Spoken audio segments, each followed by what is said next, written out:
YCP Ongole parliament regional coordinator Chevireddy Bhaskar Reddy మాజీ మంత్రి బాలినేని జగన్పై చేసిన వ్యాఖ్యల పట్ల మండిపడ్డారు. స్థానిక వైసీపీ పార్టీ కార్యాలయంలో ఏర్పాటు చేసిన మీడియా సమావేశంలో చెవిరెడ్డి భాస్కర్ రెడ్డి మాట్లాడుతూ బాలినేని తన రాజకీయ భవిష్యత్ కోసం ఇటువంటి వ్యాఖ్యలు చేయటం ప్రజలు హర్షించరన్నారు.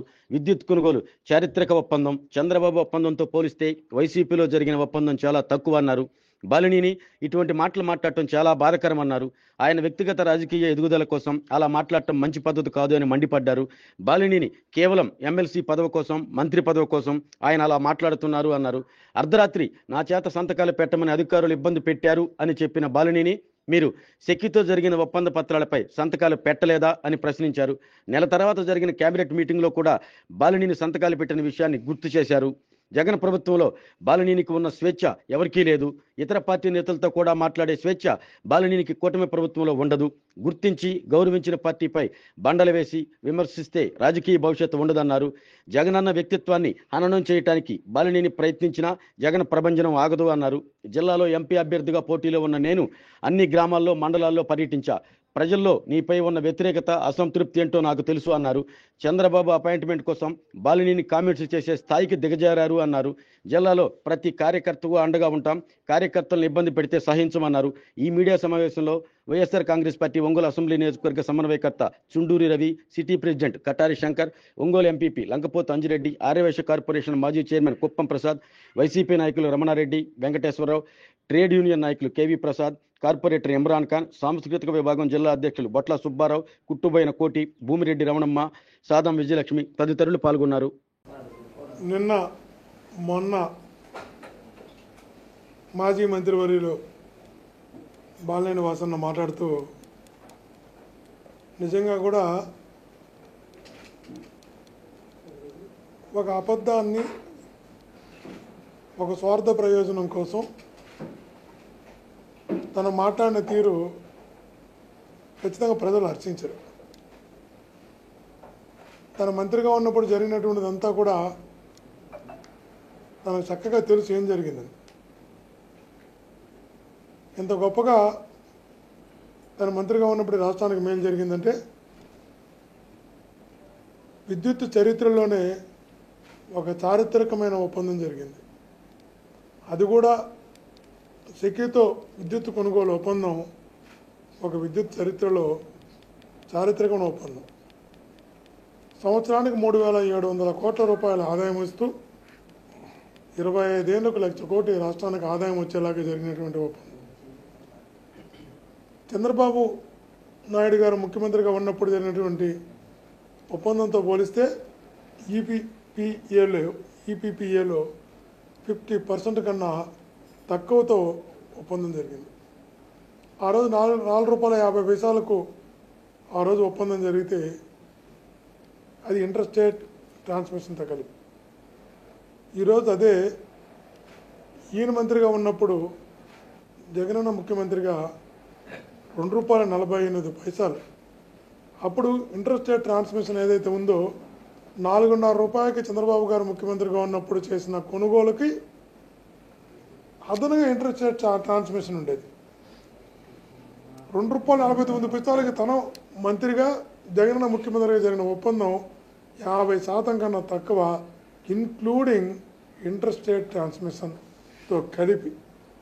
ఇంత మంచిగా జరిగిన ఒప్పందాన్ని మంచి అని చెప్పుకోలేని దీన స్థితిలో ఈరోజు కూటమి ప్రభుత్వంలో వాసన ఉండడం నిజంగా కూడా బాధాకరం. మేము ఎవ్వరం కూడా వాసన్న వాళ్ళకి దగ్గర అవ్వడం కోసం, వాళ్ళ మెప్పు పొందడం కోసం, వాళ్ళని మెప్పించడం కోసం, వాళ్ళకి దగ్గర ఏదో ఒక రకంగా రాజకీయంగా ఎదగడం కోసం ఈ స్థాయికి దిగజారుతాడని మేము కళ్ళలో కూడా అనుకోను. మంచిని మంచిగా చెప్పుకోలేనటువంటి దీని స్థితిలోకి ఆయన నిలిపినాడు ఈరోజు.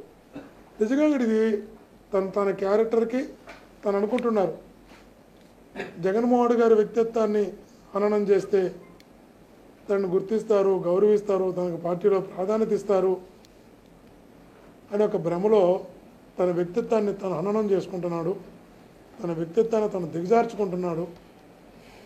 ఈ ప్రజలందరూ కూడా అలా భావిస్తున్నారు అనే విషయాన్ని నిజంగా వాసన మర్చిపోతున్నాడు. ఇది మంచిది కదా, ఎందుకంటే తను నేను ఎంపీ ఎమ్మెల్యేలుగా పోటీ చేశాం, తిరిగాం. కానీ ఎవరినో మెప్పించడం కోసం, ఎవరికో దగ్గర కోవడం కోసం, ఏదో ఒక ఎమ్మెల్సీ అవ్వడం కోసము, దానికన్నా పై పదవి కోసము ఈరోజు మనిషి అలా దిగిపోతాడు, దిగజారిపోతాడు మేమైతే ఊహించలేకపోయాం. ఎవరు అంటున్నారు, సార్ తన భ్రమలో ఉన్నాడు, పాపం ఆ ఎమ్మెల్సీ పదవి కూడా 9 కోట్లు ఎంత ఇచ్చి కొనుక్కునే పరిస్థితిలో ఉన్నాడు తన పాపం, అక్కడ తనకి ఆడు ఫ్రీగా కూడా ఇవ్వడం లేదు అంటే ఆశ్చర్యం వేస్తుంది. మీరు మంత్రిగా ₹2.49 ఇంట్రెస్ట్ ట్రాన్స్మిషన్తో కలిసి ఒక బ్రహ్మాండమైన ఒప్పందం జరిగి సంవత్సరానికి 3,700 కోట్ల రూపాయలు రాష్ట్రానికి ఆదాయం రావడం, నాణ్యమైన విద్యుత్తు, పగటిపూట విద్యుత్తు ఇచ్చేలాగా ఒక ఒప్పందం కుదిరితే నా పేరులో ఇంత మంచి ఒప్పందం జరిగిందని నేను చెప్పాల్సింది పోయి అర్ధరాత్రుల్లో నా చేత సంతకాలు పెట్టించాలంటే నేను సంతకం పెట్టలేదు, సంబంధం లేకుండా క్యాబినెట్ అప్రూవ్ చేశారంటున్నారు. మీ ద్వారా అడుగుతున్నా వాసన్న ఒకటే చెప్పిన 2021 సెప్టెంబర్ 10వ తారీఖు మనకి సెక్యూ నుంచి ఒక లెటర్ వచ్చింది ప్రభుత్వానికి. ఆ మరుసటి రోజే క్యాబినెట్ ఉంది. ఆ లెటర్ వచ్చిన తర్వాత ఆ లెటర్లో వారు ఇన్ ప్రిన్సిపల్గా దాన్ని అప్రూవ్ చేస్తూ క్యాబినెట్కి తీసుకొచ్చారు. అందులో కూడా మీరు సంతకం పెట్టారు. ఇన్ ప్రిన్సిపల్గా సెప్టెంబర్ 10వ తారీఖు 2021లో వచ్చిన లెటర్లో, ఇన్ ప్రిన్సిపల్గా వచ్చిన లెటర్లో కూడా సెక్యూ అంటే ఇది కేంద్ర ప్రభుత్వ తరపున వచ్చినటువంటి సంస్థది. దాంట్లో లెటర్లో మీరు సంతకం ఇన్ ప్రిన్సిపల్గా తీసుకున్న నిర్ణయంలో కూడా మీ సంతకం ఉంది. ఆ రోజు అప్రూవ్ కాల క్యాబినెట్లో. మళ్ళా దానిపైన కమిటీ వేశారు ఎనర్జీ సెక్రటరీతో కమిటీ వేసిన తర్వాత నెల రోజుల తర్వాత మళ్ళా క్యాబినెట్కి వచ్చింది.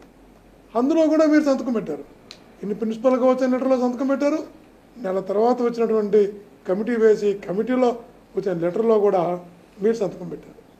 2 సార్లు సంతకం పెట్టి ఇక్కడ నా సంతకమే లేదు, నేను సంతకమే పెట్టలా, అర్ధరాత్రిలో నా సంతకం పెట్టించుకున్నారు, ఎలా మాట్లాడుతున్నారో అర్థం కాదు. ఈరోజు చంద్రబాబు గారిని అడుగుతున్నావు, వాసనని అడుగుతున్నావు. నువ్వు ఒక్కటే చెప్పు, అనేక నిర్ణయాలు క్యాబినెట్లోకి టేబుల్ ఎజెండా కింద వస్తాయి. టేబుల్ ఎజెండాలో కూడా పెట్టి ఈ ప్రభుత్వమైనా, ఆ ప్రభుత్వమైనా, కేంద్ర ప్రభుత్వమైనా కొన్ని నిర్ణయాలు, కొన్ని ఆలోచనలు టేబుల్ ఎజెండా కింద కూడా వస్తాయి. కొన్ని ముందు రోజు నిర్ణయాలు తీసుకున్నట్టు ఉంటాయి. ఇవన్నీ కూడా సర్వసాధారణం. పరిపాలన నేను 10 సంవత్సరాలు శాసనసభ్యుడిగా పనిచేశాను. ఈ వ్యవస్థ మీద ఉన్న అవగాహనతో చెప్తున్నాను.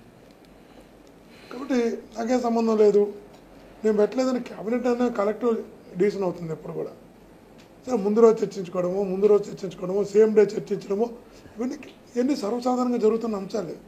కానీ ఈ పర్టికులర్ ఇష్యూలో మీరు ప్రిన్సిపల్గా తీసుకున్న నిర్ణయంలో సంతకం పెట్టారు. 1 నెల తర్వాత పెట్టిన క్యాబినెట్ దాంట్లో కూడా మీరు సంతకం పెట్టారు. కానీ నాకు తెలియకుండా జరిగిందని చెప్పి ఇట్లాంటి సందర్భంలో కావాలని నువ్వు ఏ కుటుంబం వల్ల అయితే పైకి వచ్చావో, ఏ కుటుంబం అయితే నేను పైకి తీసుకురావడానికి బ్యాక్బోన్గా నిలిచిందో ఆ కుటుంబాన్ని ఇబ్బంది పెట్టడానికి, వ్యక్తిత్వాన్ని హననం చేయడానికి ప్రయత్నం చేయడం అన్నది నాకు తెలిసి మీ క్యారెక్టర్ మీరు దిగజార్చుకుంటారన్న విషయాన్ని మటుకు ఆయన ముందు గుర్తుంచుకోవాలి. వాసన అంటున్నాడు స్వేచ్ఛ ఎక్కడుంది, నాకు స్వేచ్ఛ లేదు. ఒక్కటే మాట అడుగుతున్నావు వాసనని. జగనన్న ప్రభుత్వంలో మీకున్న స్వేచ్ఛ నిజంగా కూడా చాలా తక్కువ మంది కూడా ఉంటుంది. ఇప్పుడు ఒకసారి ఆ రోజు ఈనాడు జ్యోతి పేపర్లను రాశారనుకుంటా, నాకు గుర్తున్న వరకు ఇతర పార్టీ నాయకులతో కలిసి స్పెషల్ ఫ్లైట్లో విదేశాలకు వెళ్ళారు అని. అంటే విదేశాలకి స్పెషల్ ఫ్లైట్లో ఇతర పార్టీలతో కలిసి వెళ్ళగలిగేంత స్వేచ్ఛ కూటమి ప్రభుత్వం నీకు ఉంటుందా అని అడుగుతున్నా. అసలు స్పెషల్ ఫ్లైట్లో విదేశాలకు వెళ్ళడం కాదు, ఇతర పార్టీలతో మాట్లాడడానికి కూడా మీకు స్వేచ్ఛ ఉండదు. ఇక్కడ మీకు పోయిన తర్వాత అర్థమవుతుంది పుట్టిల్లు ఎంత గొప్పదో అని, ఎంత గొప్పగా చూసుకున్నదో, ఎంత స్వేచ్ఛ ఉన్నదో, ఎంత గౌరవంగా చూసుకున్నదో మీకు ఇప్పుడు కాదు, కాలం గడిచే కొందికి చాలా అర్థమవుతుంది. కాబట్టి వాసన ఒకటే చెప్తున్నాం,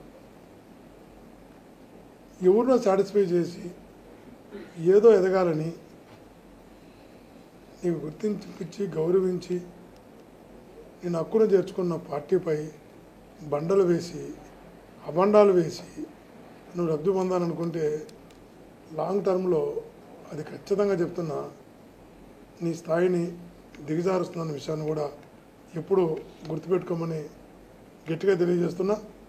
ఏదేమైనా కూడా ఆత్మీయులారా, ఆధారాలతో సాక్ష్యాలతో నిజాలతో సంబంధం లేకుండా జగనన్న వ్యక్తిత్వాన్ని హననం చేయడానికి వాసన లాంటి వాళ్ళు ప్రయత్నం చేసినా, వాసనను అడ్డు పెట్టుకొని ఎవరు ప్రయత్నం చేసినా అది వాళ్ళకే తగులుతున్న విషయాన్ని కూడా గుర్తుంచుకోవాలి. ఇంతకుముందు కూడా ప్యారడైజ్ పేపర్స్ అని రకరకాల ఆరోపణలు చేశారు. చివరికి అర్థమైనాయి 2017 అనుకుంటా. మొత్తంలో రిజల్ట్స్ ఎలా వచ్చాయో మనకంతా కూడా తెలుసు. కాబట్టి వాసనను మళ్ళా చెప్తున్నాం, నేను ఎక్కడ ఎంపీగా పోటీ చేసినా, ఎక్కడ ప్రతి పల్లి తిరిగా, ప్రతి ఊరు తిరిగా, ఇక్కడ ప్రజలు ఇట్లాంటి మనస్తత్వాన్ని అంగీకరించిన విషయాన్ని మీకు తెలుసు, నాకు తెలుసు. తప్పకుండా భవిష్యత్తులో జగనన్న వైపు ఎన్ని ఆరోపణలు చేసినా, ఎన్ని అభాండాలు వేసినా, ఎన్ని రకాలుగా ఎంతమంది కలిసి ఒక వ్యక్తిని ఎదుర్కోవడానికి ఎన్ని పార్టీలు కలుస్తున్నాయి, కుటుంబాన్ని కూడా తిరుగుబాటు చేయిస్తున్నారు. ఇట్లాంటి వాసనలను పిలుచుకొని వీళ్ళతో తిరుగుబాటు చేయిస్తున్నారు. ఒక వ్యక్తిని ఎదుర్కోవడానికి ఇంతమంది ఒకటి కావాలా? ఇంతమంది కలిసి ఒక వ్యక్తి యొక్క క్యారెక్టర్ని మీరు అసెస్ చేయాలనుకుంటే ప్రజలు తన వైపు నిలవరా? అటు ప్రజలు అండ బలం జగనన్నకు ఉంది. కాబట్టి ఇటువంటివన్నీ కూడా నిలవ ప్రజల ముందరని కూడా తెలియజేస్తున్నా. థ్యాంక్ యూ అనండి.